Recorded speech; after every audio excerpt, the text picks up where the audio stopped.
महाराज जी, जीवन में कभी किसी बात को लेकर चिंता हो तो उस समय हम क्या करें महाराज जी? उस बात में दम ही नहीं जिसमें चिंता हो, फिर चिंता क्या करनी। हम बात नहीं पूछ रहे, उस बात में दम ही नहीं जो हमें चिंतित कर दे। बात तो वो है जो निश्चिंत कर दे। कोई भी बात होगी जिसमें तुम चिंतित हो, हमें जानने की जरूरत नहीं, वो माइक ही होगी। और जिसको परमात्म प्राप्ति की या परमानंद प्राप्ति की या महासुखी होने की बात आई, इसमें तो निश्चिंतता आती है, इसमें चिंता थोड़ी होती है। इसका तो आश्रय लेने मात्र से निर्भय, निश्चिंत, निशोक हो जाता है प्राणी। अच्छा, जगत की कोई भी ऐसी बात नहीं जो आपको चिंता में न डाल दे। एक दो बात नहीं, सब बात है। हमारा पद न छिन जाए, इतनी संपत्ति मिल गई, कहीं कोई इसको लूट न ले, हमारे परिवार के ही हमें धोखा न दे दे। मतलब हर विषय पर दृष्टि डालो, चिंता ही चिंता है।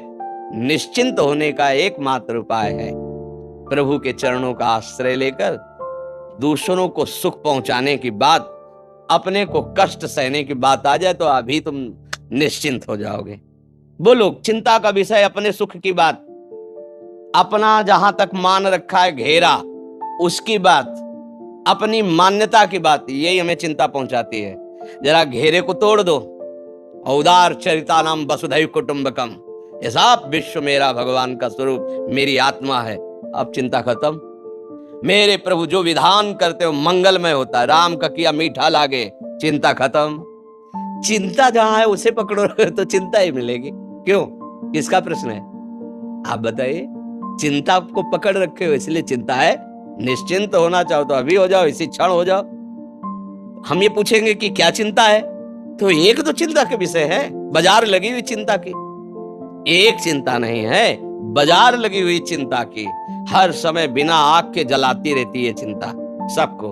हम कहते हैं चिंता मत करो, चिंतन करो प्रभु का, गुरुवाणी का, नाम का। अगर निश्चिंत ना हो जाओ तो बताओ। हमारी बात समझना, तुमने जितनी मान्यता मान रखी है अपनेपन की, शरीर में, शरीर संबंधियों में, रिश्ते नातों में, उसकी चिंता, अर्थ की चिंता, हार जीत की चिंता, सुख दुख की चिंता, लाभ हानि की चिंता, मान अपमान की, ये तो सब चिंता की बातें हैं। एक है, अनेक हैं। एक जगह ऐसी है जहां सब चिंताएं खत्म हो जाएंगी और आपका हृदय शीतल हो जाएगा, वो भगवान का आश्रय और भजन है। अगर नाम सुमिरन जीवन में नहीं है, भगवान का भजन नहीं, आश्रय नहीं है, तो पानी के मथने से भले घी निकल आवे, असंभव। बालू के पेरने से भले खूब बढ़िया तेल निकल आवे, असंभव। बिना भजन के तुम चिंता रहते नहीं हो सकते, ये पक्की बात है।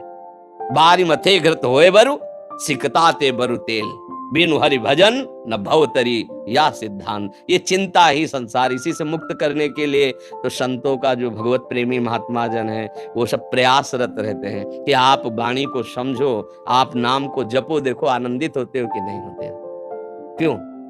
कोई इसमें तर्क?